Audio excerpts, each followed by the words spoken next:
Hare Krishna, I am happy to see you in our third class, which is called Who Am I? Our today's subtopics are Sambandha Jnana, Abhideya and Prayojana. Sambandha Jnana is a knowledge about self, Krishna and proper relationships between individual self and Supreme Self. So, Abhideya, the way how to achieve those relationships, and Prayojana, why I ever have to do it. So, Sambandha. Sambandha Jnana, and we will start with the knowledge of self, this individual soul, is given by Krishna to Arjuna and described in the second chapter of Bhagavad Gita, shlokas from 20 to 30, and is called Atma Jnana. So, we may have heard many times that I am not this material body, I am the spiritual soul. What does it mean? And Krishna in this shlokas explains that the nature of the individual soul, the small soul, atomic soul, is the same of the Supreme Soul. So, as the sparkles of the fire, qualitatively we are the same. And by describing the nature of the individual soul, Krishna uses the same words when he describes himself. We can see here that soul is never born, it will never die, it is unbreakable and it is unchangeable and inconceivable, etc., etc. So, as a sparkle of the fire, I have the same qualities with Krishna's nature. However, by quantity, I am very small soul, and thus I do not have the same vibhuti of Krishna. We know that Krishna has all the qualities on the supreme level. However, the living entities, they do not possess all of those qualities. But still, why do I need to know this? In order to get out from the material world's covering, I have to self-identify myself with my real nature. So I have to self-realize my real nature. And thus, by realizing it, I will get rid of the material coverings, gunas and ahankara, and I will be able to go out from the material world. However, while I am here, what are the rules I have to know? First of all, what is the wrong self-identification? Simply saying it is ahankara. What is ahankara? Aham is I and kara is doer. So when the small soul decided to enjoy separately from the Supreme God, and he wanted to feel, the small soul wanted to become God. Actually, what Krishna did, he created the material world for us, and that's why Krishna is all merciful and all loving. He is that one who gives us all desires. So, he created this material world for us to play within it. And in order for us to become, to feel ourselves independent from Krishna, he also gave us the ahankara and gunas. We are covered. As soon as the small soul, individual soul, enters within the shells of the material universe, Jagadanda, he becomes covered with ahankara and gunas, and he gets forgetfulness. It is a condition to live within material world.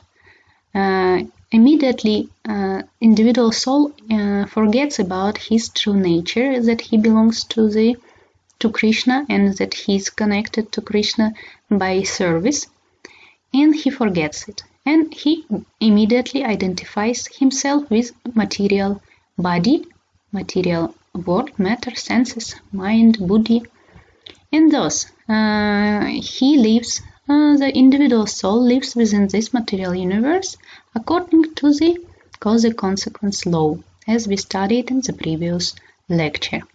And so, what is that cause-and-consequence law? Krishna in the shloka number 22 describes the law of reincarnation and it is a common, very famous law, because within one lifetime we are not able to get all reactions for the actions we have done. As we discussed before, we have this cosmic debt of our karmas, and thus we have to be reborn many times in order to minimize those karmas. So, Krishna says, the same way as you come home from your job or study and you change your dress, you take out your suit and wear pants and t-shirt, your home dress, same way, at the time of death, we give up our gross body, material body, corpse, and along with mind and buddhi, which is sukshma sharira, the subtle body, we proceed to the next body. And this is a law of reincarnation. Why do we proceed along with mind and buddhi? Because within the subtle body, there is a subtle body is our within our subtle bodies, the ahankara, mind, buddhi, samskaras are contained, and it will be with us all over the presence, the existence of the material existence, until we will put our willful efforts to get rid of those wrong identifications. So that's why it is important to know, even if I heard many times that I'm not this body, I'm the soul, but I still don't know how to act with this knowledge. So first of all, we have to pay attention that whatever seeds we plant right now in this birth, we will get the reactions for those seeds within this lifetime or for the next lifetime. And thus I have to put all my efforts either to plant good seeds or to do not plant seeds at all. Also in Srimad Bhagavatam it is said that human body is a Dhamma Sharira. What does it mean, Dhamma Sharira? Dhamma means control and Sharira means body. It means that only in a human body we can apply the willpower in order to control our senses and mind, and thus we can achieve the higher state of life. It is also said that the consciousness within a human's body is well developed, and because in the animal's body the faculty of buddhi is not so developed, and thus they just get rid of the past reactions and they do not create new actions.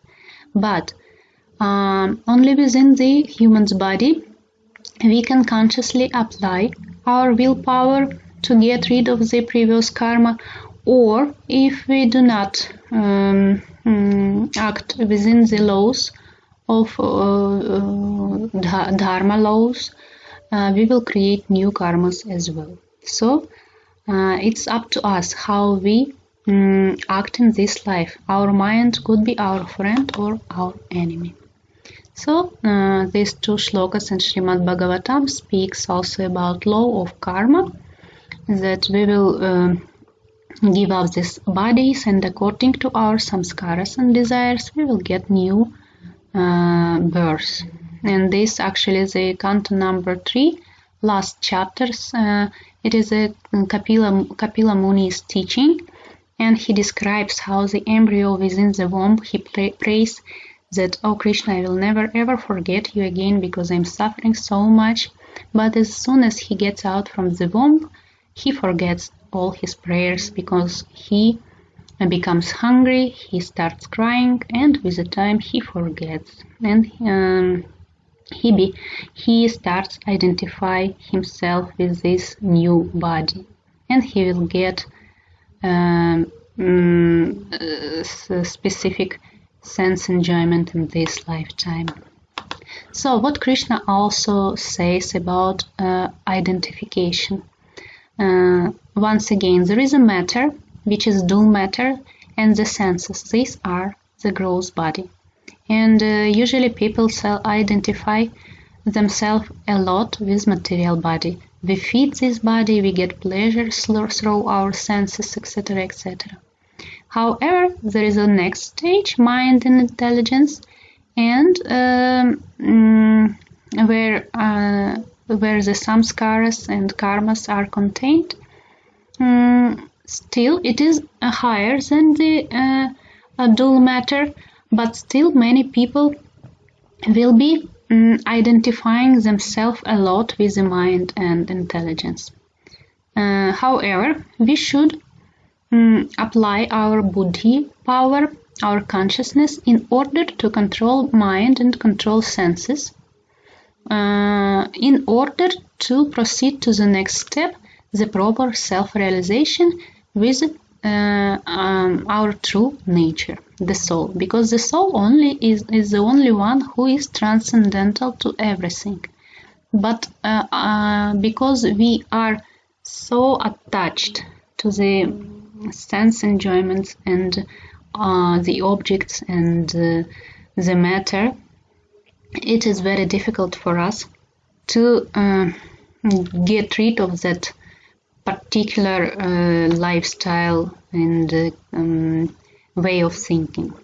So once again here we wrongly identify ourselves with matter and senses. We think that we are the bodies and we act in this material world as the bodies. However, on some higher level, if we proceed to some path of self-realization, we meditate, etc., we may be more consciousness about that we are not this body. However, some people we may fall into the trap of our minds. Mind is very powerful, and it will trick us in very subtle way. It will advocate us disregard if we are doing something wrong or right. Mind is very powerful. So the traps of the mind are very tricky. Still, if we proceed on our spiritual path, with the time we will be able to figure out our true self. So let us proceed to the topic of triangle of Sambandha. Triangle of Sambandha. Let us start with the base of this triangle. So in this picture we can see what material people usually, how material people live in the material world. So I find myself alone in front of the material world, and I consider myself to be the only doer, enjoyer, controller, possessor, etc., etc. And I'm connected to this material world by my activities, and thus I receive the reactions accordingly.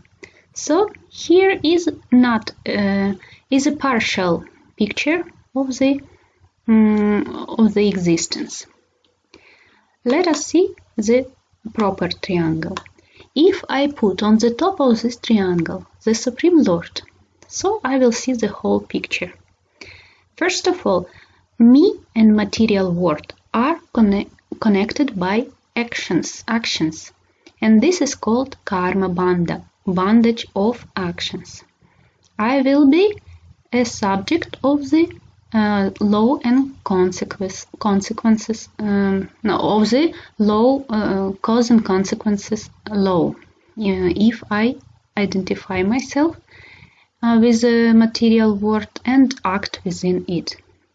However, if I will be striving to realize the Supreme Nature and Supreme Lord, and I will be establishing connection with Him by service, I will get into the relationship of proper Sambandha. Sambandha means proper connections. In Bhakti Rasamrita Sindhu it is said, Nirbandha Krishna Sambandhe Yukta Vairagyam Uchyate. The proper yoga is said to be detachment from the material existence and attachment to Krishna. So, how we are all connected? As we discussed before, the connection between the individual soul and Prakriti is established by activities and cause and effect law. The relationships between individual soul and the Supreme Lord are established by the service. Why? Because serving, loving relationships are the nature of the spiritual world. We remember this story from what we speak about in the previous lecture, that the Ananda, the supreme bliss in the spiritual world, is ever increasing, because all spiritual beings in the spiritual world, they try to please each other ever and ever again, and thus the happiness is ever increasing there, and thus we have to try to realize that this is in our nature. Why? Because by quality of our nature we are equal to the qualities of the Supreme Lord. And what is his quality? He is the greatest servant. He created this material world for us. He gave us everything, and he is fulfilling all our wishes. Maybe not all, but as long as much karma and capacity we have, he fulfills it. He feeds us. He gives us air. He gives us bodies. He gives us enjoyment, etc., etc.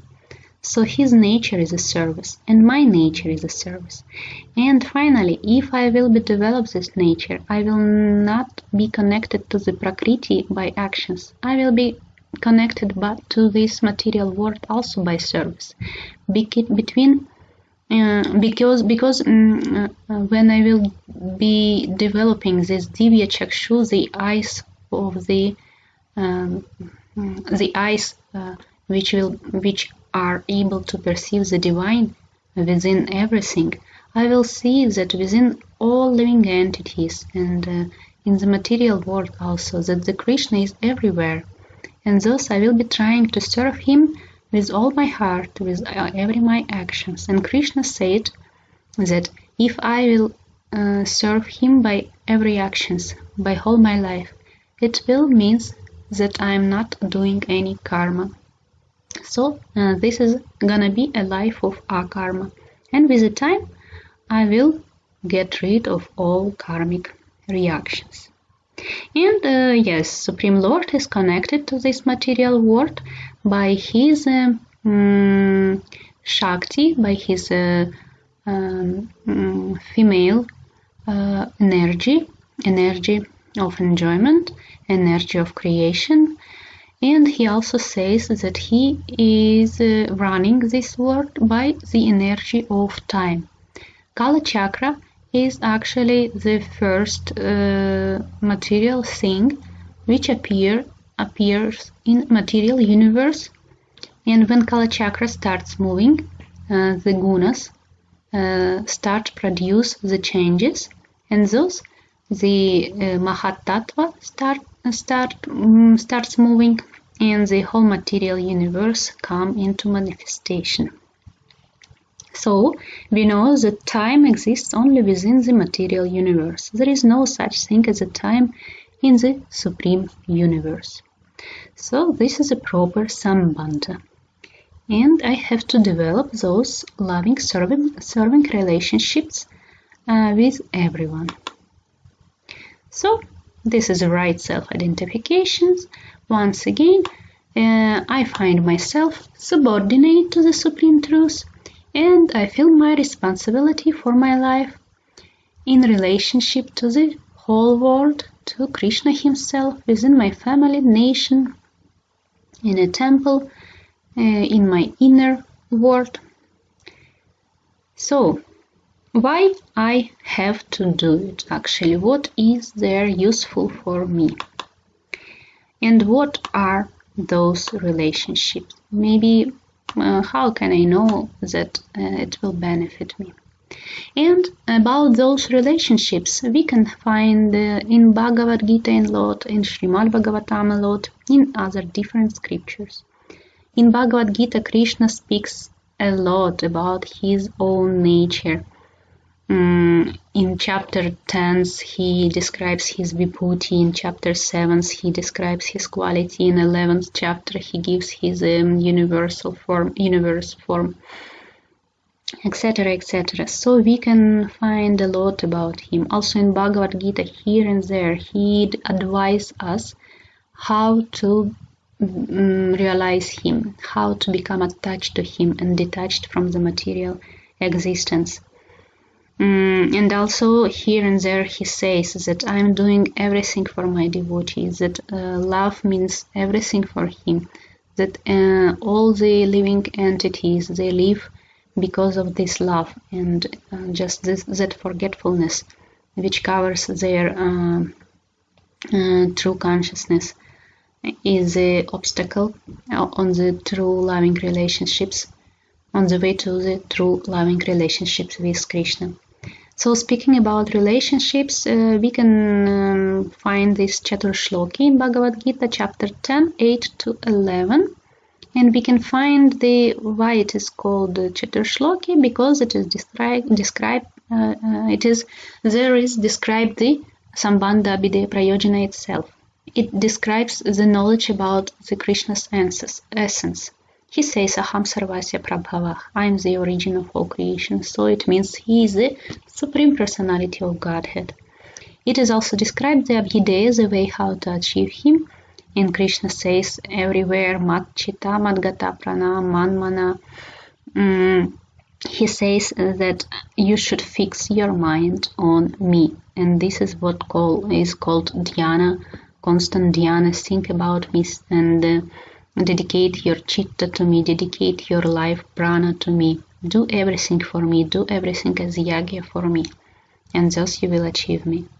And what he is doing for us, he says that I come within, I disclose myself from within everyone's heart. I help them to come to me.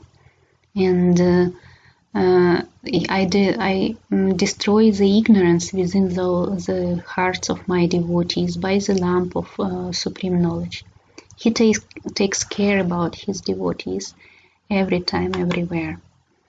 And also, he also says that this is especially for those people who feels like, okay, if I want to get into the spiritual path, should I give up everything what I collected in material life or all my material desires? No, actually. Krishna says, Yogakshamam Vaham Yaham, for my devotees who worship me with love, I preserve whatever they have, and I even give more. So I take care of them personally.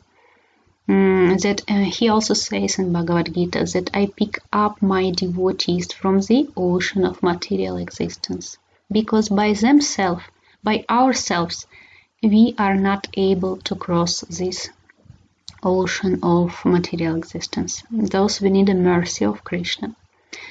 What else we can see about the relationship between Krishna and his devotees? It is actually a beautiful story about Kardama Muni when he underwent heavy austerities in order to realize Krishna. And Krishna was so impressed and amazed by his love, by his authorities, that when he came to him, he shed his tears. And that place is known now as the Bindu Saravara, a lake of the tears of Krishna.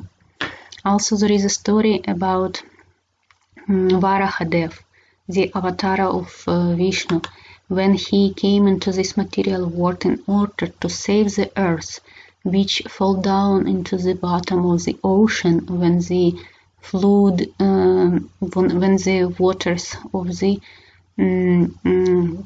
rain at the time of destruction of material universe overflowed the universe, and the earth was drawn into the bottom of the ocean. Varahadev himself personally came into material universe, and he picked up the earth, and he brought her back onto her spot. While doing this, there was also, this is a story about the fight between Varahadev and Hiranyaksha. And it is said that when he was carrying the earth on his tasks, the Hiranyaksha was laughing on him, and Hiranyaksha was abusing him. And also the Lord was pained by the abusive words of the demon, because he bore the pain. Why? Because he saw that the earth, which was on his tasks, she was frightened, and thus he rose out of the water just to bring her back, and he didn't react on those painful words. So he bore this pain in order to bring her back, and he didn't show her that he had this pain. So this is what God does for his devotees. Also, we know this story from Mahabharata, that when the battle happened, Krishna promised that he will not take any weapon. He promised this to Kauravas. And we know that there was a case when Krishna actually wanted to kill Bhishma, and Arjuna stopped him from this. This is what Krishna does for his devotees. He is even ready to ruin his promise. That's why this is loving relationship are really inconceivable, and only by mercy of Krishna we can realize this and re-establish them. So let us see how we can re-establish them, the way how we can achieve the purity of mind and become closer to Krishna. So first of all, we need to have a knowledge, proper knowledge about matter, senses, mind, intelligence, and true self. To receive this knowledge, we have to learn scriptures, we have to attend some classes, and we have to do some spiritual exercises. Also, as Krishna suggested us, we have to control the senses and mind by empowering our intelligence.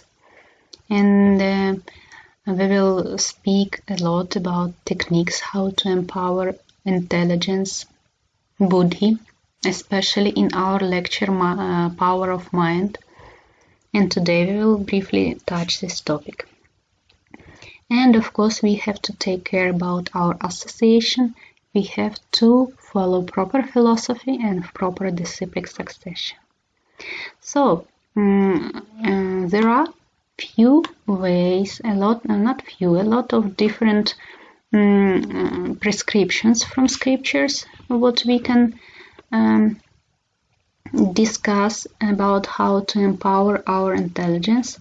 In previous lecture we discussed this Yama Niyama rules, why we have to follow this, and we said a lot that by ahimsa, which is non-violence, truthfulness, and asteya and brahmacharya especially, we will empower our intelligence. We will give all, by the following these rules and prescriptions, our mind will be empowered itself, and we will be able to stop self-identification with bodies. We will be able to perceive the subtle moments in this world. And also we spoke with you in a previous lecture about that we have to take care about our mentality and gunas, because by increasing our lifestyles, also by following the 4 principles, which are not eating meat, no gambling, no intoxication, no illicit sex, that by following those rules we will be able to live in a Sattva Guna, and we told that Sattva Guna is a trampoline to Shuddha Sattva, to the clear state of mind, pure state of mind, where we can perceive Krishna himself. But out of all methods, I would like to discuss more elaborately the 9 processes of Krishna Bhakti. It was described by Prahlada Maharaj in Srimad Bhagavatam 7th Canto. So, what are those 9 processes of Bhakti? So, it starts with Shravanam. Actually, the shloka itself is this: Shravanam Kirtanam Vishnu, Smaranam Pada Sevanam, Archanam Vandanam Dasyam, Sakhyam Atmani Vedanam. So, first is Shravanam. Shravanam means hearing about Lord, hearing his about his qualities, form, his descriptions. It is what we call Krishna Katha, hearing holy names, hearing kirtans and bhajans, and all the stories. This is Shravanam.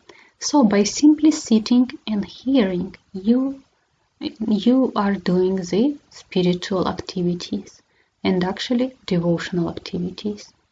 Second is Kirtanam. Kirtanam in all these ways. Kirtana as a congregational chanting, or your personal japa, or bhajana chanting. So, chanting about the transcendental holy name, forms, qualities, pastimes, and etc.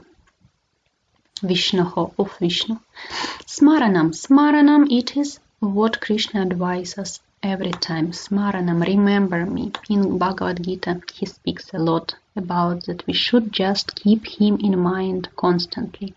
Only by remembering him, we also doing devotional serving. So wherever you are in the street, when you woke up, when you go to bed, and do not sit idly. Do not allow your mind to do the nonsense, to think about the nonsense. Think about Krishna, and thus you will be constantly in the devotional service to him. Pada Sevanam, serving the lotus feet of the Lord. So these are all the kinds of the service what we can do. We can cook for him, we can dance, we can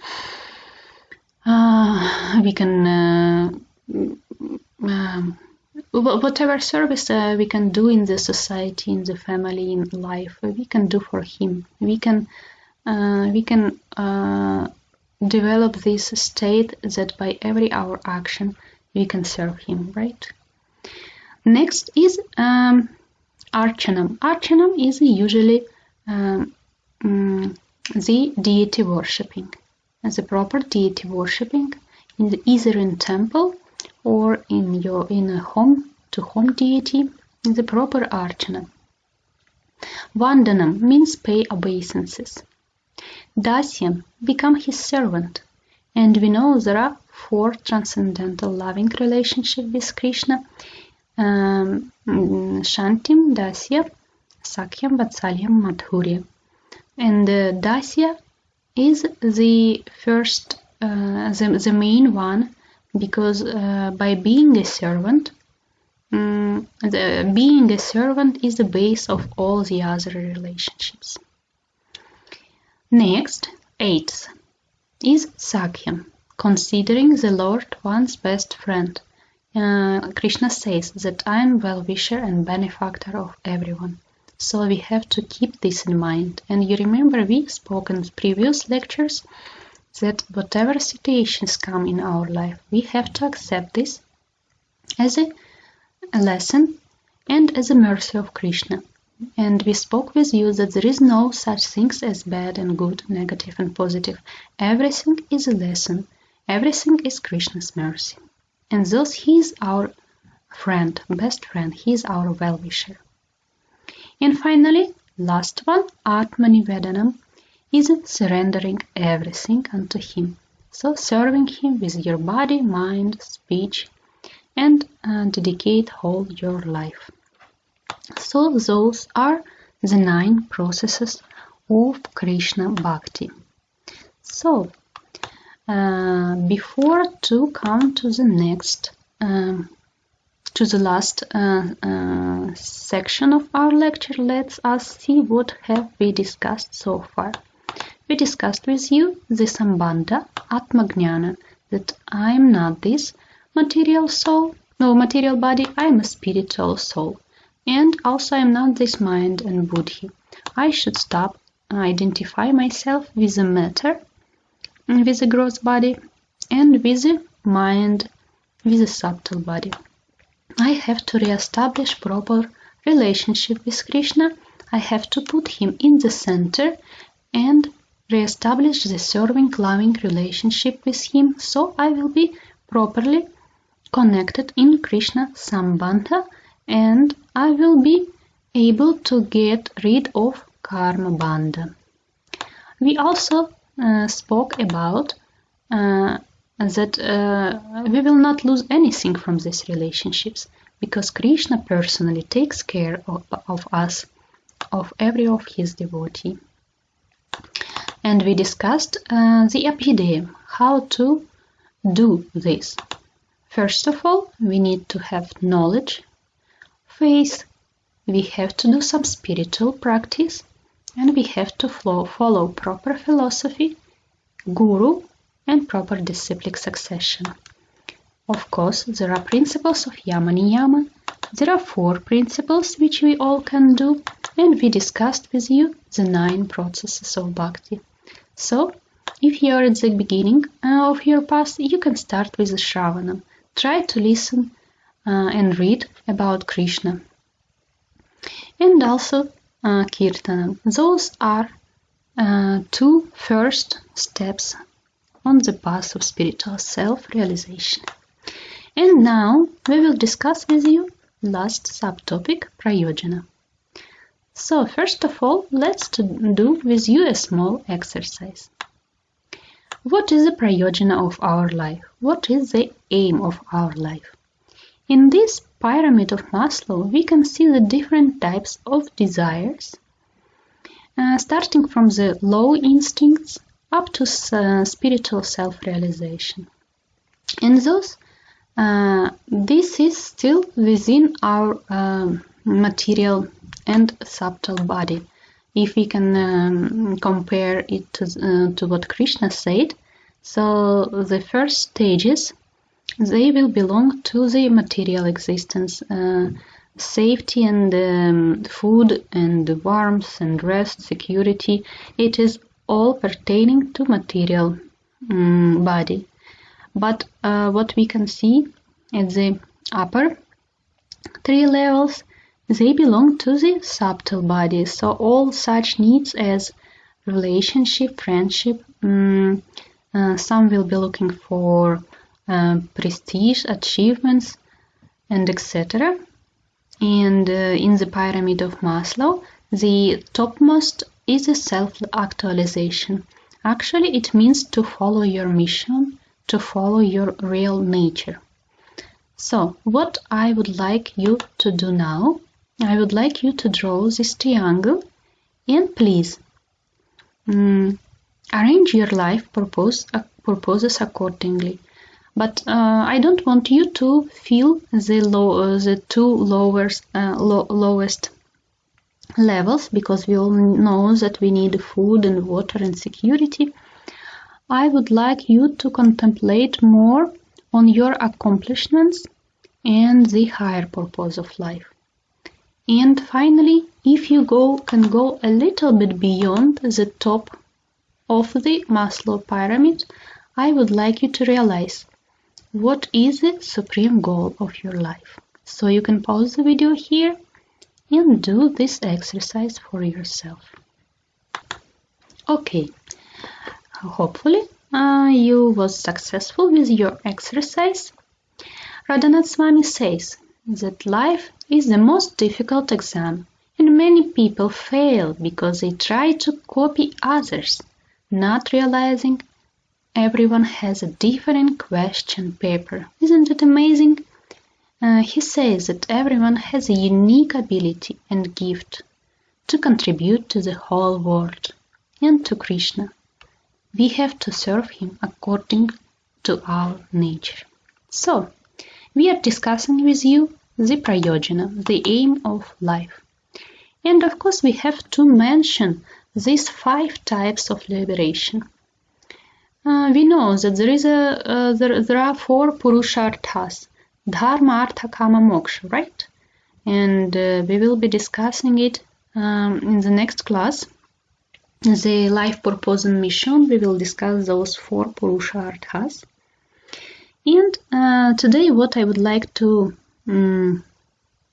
discuss, out of all those 4 purusharthas, we will take the last one, moksha. And in scriptures we can find 5 types of liberation, right? Prayojana, or the aim of life, is liberation. So let's see, what are those kinds of liberation? There is a sayujya, to become merged into the God's body. Salokya, to live with God on the same planet. Sarupya, to have body same as God has. Sarishti, enjoy same opulences what God has. And Samipya, to become one of God's associate. So, for example,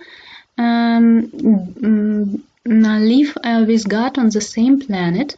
Actually, there are Vaikuntha planets or Galoka planet.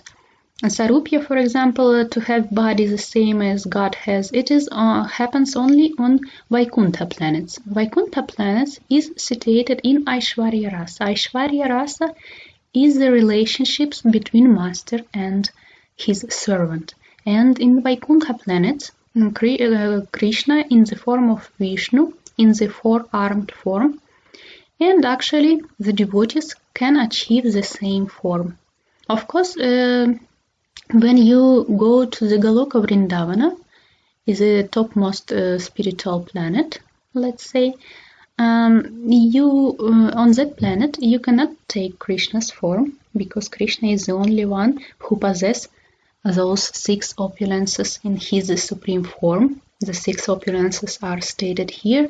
He is the strongest one. He is the most famous. He is the richest one. He possesses all knowledge, beauty, and after all, he is the most renounced. So, actually, by achieving the Samipya, we can be his personal associate on any planets, and we can help him in his pastimes. So those are the prayojana, or the aim of life. However, in Srimad Bhagavatam, in Bhagavad Gita, and Srila Bhaktivedanta Swami Prabhupada states that the real devotee of Krishna, he is not looking for any of these 5 types of liberation. The only what he wants, the devotee of Krishna, he wants to serve Krishna wherever and whatever. In the hell, in the paradise, in the earthly planet, in the spiritual world, in the material world, doesn't matter. Everything what devotee wants is to remember Krishna constantly. So, this is good. However, let us see what is the happiness.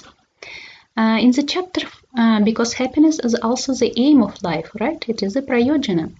So, in the chapter 18th of Bhagavad Gita, we can find that Krishna will describe that such things as the happiness and austerity and worship and activities are all could be covered by 3 gunas.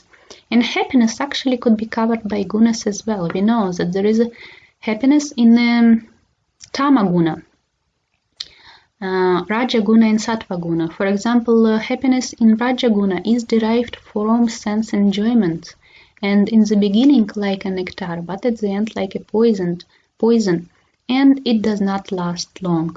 The happiness in a Sattva-guna in the beginning is like a poison, but with the time it becomes nectar, and it gives the self-realization.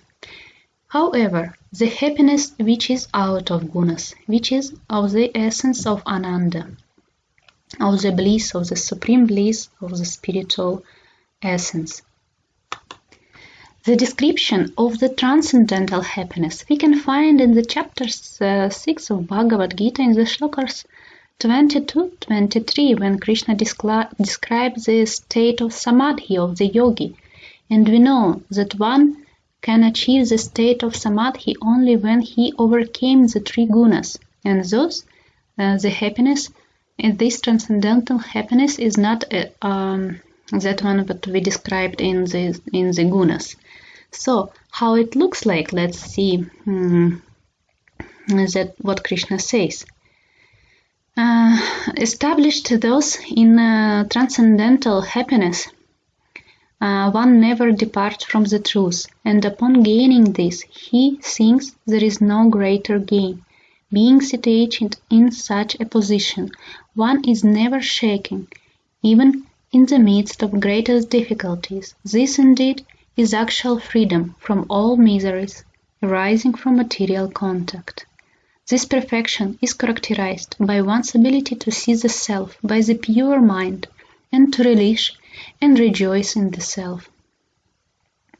In that state, and that joyous state, one is situated in boundless transcendental happiness, realized through transcendental senses.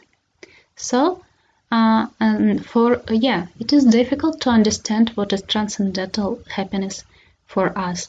We are not on that stage, but we can strive for this. So, when a yogi sees constantly, non-stop, the Paramatma within their souls, on the lotus of their souls, he sees Krishna, the bliss of the spiritual world,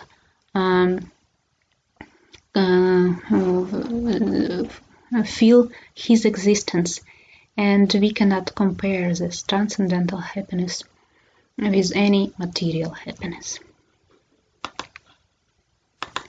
So, to achieve the transcendental happiness or being situated in samadhi is a high level of the spiritual path. However, step by step we can follow it, and Krishna promises us that he will help us.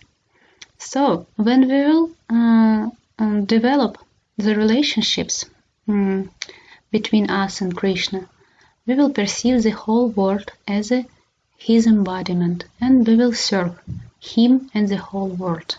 And thus, by realizing him, we will remain in material world as much as we need to work out the rest of the karmas, and finally we will come back to the spiritual world. And Krishna promises us, once you came back there, you will never return into the world of material sufferings. So, let us discuss the last two slides, and this will be a bridge to our next class, Life, Sense, Purpose and Mission. I would like to discuss two types of prescribed duties which will help us to follow this path. The two types of duties regarding material nature and regarding the higher consciousness. So those two types of duty pertaining to material world, material duties, and spiritual duties. The Swadharma, or the Dharma, the duties, the activities in line with the psychophysical nature and material world will help us to fulfill the mission in our material life. And there is also Sanatana Dharma, activities in line with the spiritual nature. It is the selfless love and service. And it is useful to know, because for many people it is difficult to find out what I have to do in this lifetime. And sometimes people are lost. They do not know who they are and what they have to do.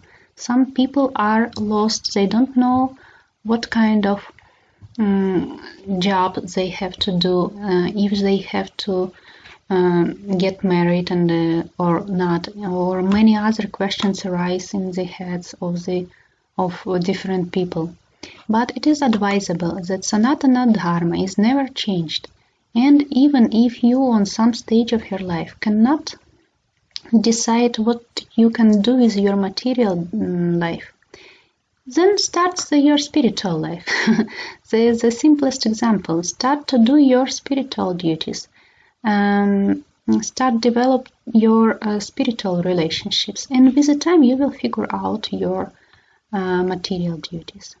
So we will discuss this topic about Dharma and how to find the mission of your life in the next class. So today we discussed with you Sambandha, the definition about proper relationships between us and Krishna.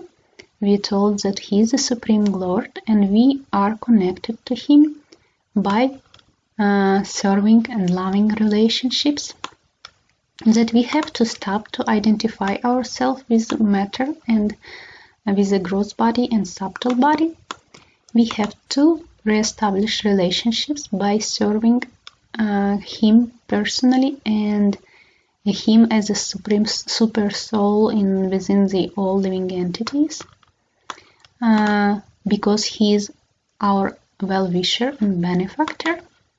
We discussed that all those principles and principles of Yama Niyama, 4 principles, and also 9 processes of Krishna Bhakti are the methods on the path of re-establishing those relationships with Krishna. And finally we told that there is a prayojana of our life, which is moksha, or in other words, which is transcendental happiness. And within the Dharma, we can follow the path and achieve the stage of self-realization. So, see you in the next class, and please chant Hare Krishna and be happy.